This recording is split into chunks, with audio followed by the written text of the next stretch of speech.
Welcome back, everyone. Now, I know you've got an absolute mountain of material to get through for CMA Part 1. And look, let's be totally honest here. At first glance, a topic like responsibility accounting?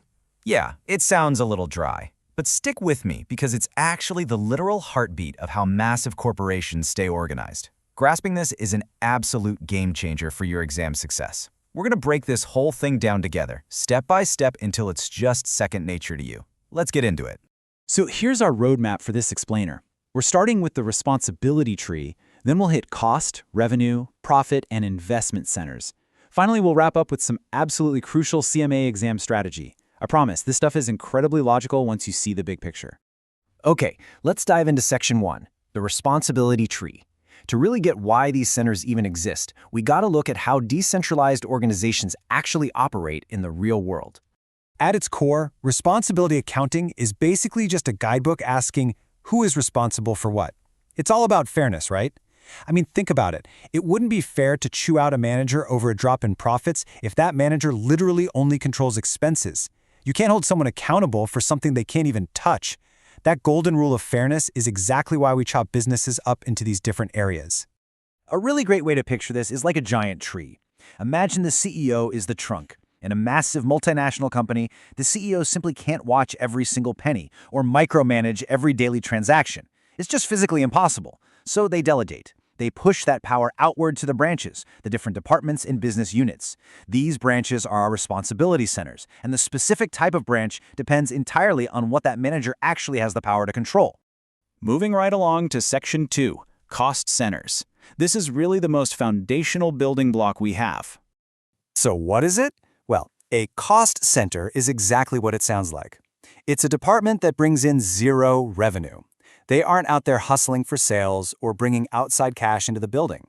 Instead, their one and only job is to provide essential, high-quality services to the rest of the company, all while keeping expenses as low as humanly possible. Now for the exam. You've got to know how we evaluate these folks. Their main goal? Best service, lowest cost.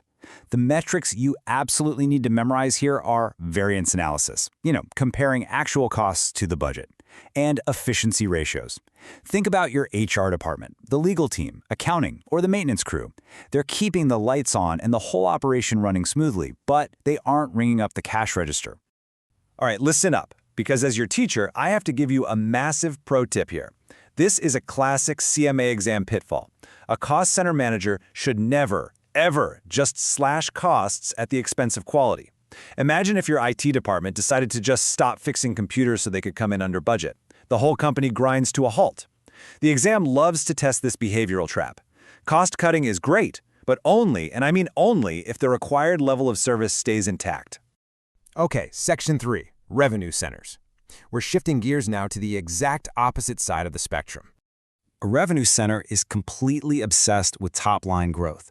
They are all about making the sale.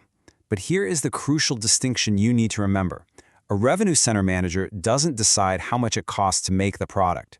They don't run the factory. Their one and only headache is figuring out how to get the customer to buy it. So their goal is pretty straightforward. Pump up that sales volume and maximize the price.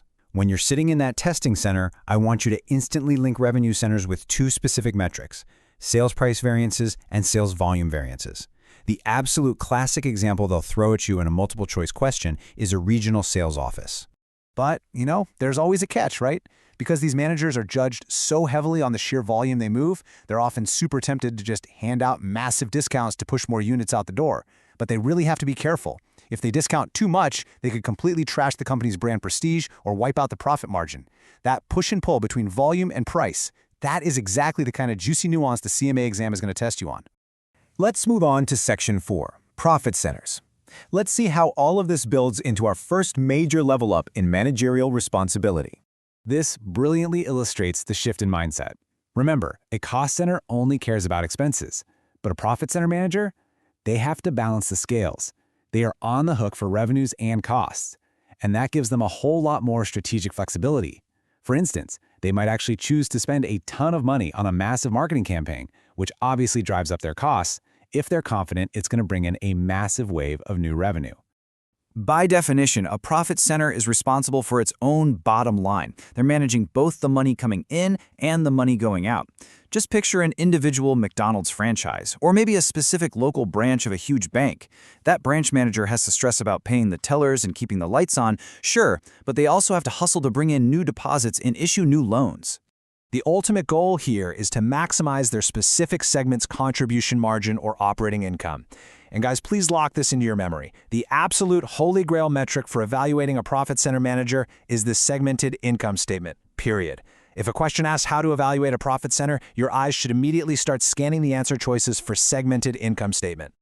All right, Section 5, Investment Centers. We have officially reached the top of the responsibility tree, the big boss level. An investment center manager has the widest scope of authority by far. They're on the hook for revenues, costs, and the assets, the massive investments used to generate those revenues. This manager handles the true big picture. We're talking about someone who literally has the authority to build brand new factories, shut down old ones, or buy $50 million pieces of machinery. A perfect real-world example? Think of the manager running the entire iPad division at Apple. Because these managers wield so much power, the way we measure them is incredibly specific. Students, literally grab your highlighters right now because these upcoming metrics are what I like to call the holy trinity of investment center metrics. These are massive CMA favorites. You absolutely 100% must have these memorized. Here they are. Number 1, ROI, or return on investment. Number 2, RI, residual income. And number 3, EVA, economic value added. These 3 metrics prove exactly how efficiently this top-tier manager is using the company's capital to generate returns. You're definitely going to be calculating these on the exam, so don't just memorize the formulas. Make sure you really understand what they represent, evaluating the big boss on how well they use the company's assets. Okay, let's bring it all together. Section 6, CMA Exam Strategy. Knowing the concepts is great, but strategy is how you actually pass the test. I want you to take a mental snapshot of this table. Seriously, burn it into your brain. It perfectly summarizes the entire hierarchy. Cost centers? Costs only, like HR. Revenue centers? Sales only, like a sales rep territory. Profit centers? Revenue and costs, like a single retail store. And investment centers? The whole shebang. Revenues, costs, and assets, like an entire subsidiary. If you can clearly visualize this table during the exam, you're going to be effortlessly eliminating wrong answer choices left and right. To really simulate what it's like on exam day, whenever you read a scenario, I want you to immediately ask yourself this ultimate diagnostic question. Does the manager in this word problem have the authority to buy equipment? That is the absolute fastest way to cut through all the confusing fluff in a long question. Here's the cheat code. If the answer is yes, they can buy equipment, boom, it's an investment center. If they only care about staying under budget, it's a cost center. Keep that simple logic front and center and you will breeze through these questions. I am so incredibly proud of the hard work you're putting in, guys. But before we wrap up, I want to leave you with this. If you were the CEO, which of these centers would you trust your rising star employees to manage first and why? Give that some thought, keep studying hard, and I'll see you in the next explainer.